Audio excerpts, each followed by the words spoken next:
ஆனால் எல்லாரும் தெரியும். அதுக்கு மேலே உள்ள ஐடிக்கு தெரியும், ஈடி தெரியும், கண்டுக்க மாட்டாங்க.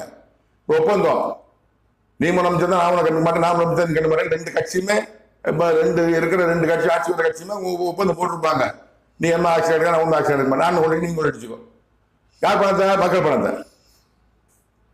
இப்படி அவங்க போன வருடம் முதலமைச்சராக இருந்த ஆளுங்கட்சி நல்லா பணத்தை சம்பாதிச்சு கட்சி நீதி வச்சிருப்பாங்க. இவங்க ஒரு முக்கியமான அமைச்சரை நீ இந்த தொகுதியை பார்த்துக்கோ. உதாரணத்துக்கு சொஜிமா போயிட்டு வந்து சொல்றேன் நான். இவாவில் தேமுதிக கட்சி சேர்க்கும் போது ஒரு 3 கோடி டிமாண்ட் பண்றாங்க. 209 கோடி தொடரலான்னு டிஎம்கே திரும்ப சொன்னார். பேப்பர்ல போட்டதுன்னு சொல்லி சோசியல் மீடியா போட்டதுன்னு சொல்றேன் நான்.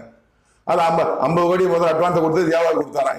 வியாபாரத்துக்கு முக்கியமான பதவி கொடுக்கப்பட்டிருந்தது அமைச்சரவை. அவர் அதை சம்பாதிச்சு வச்சிருக்கிறாரு மக்கள் பணத்தை.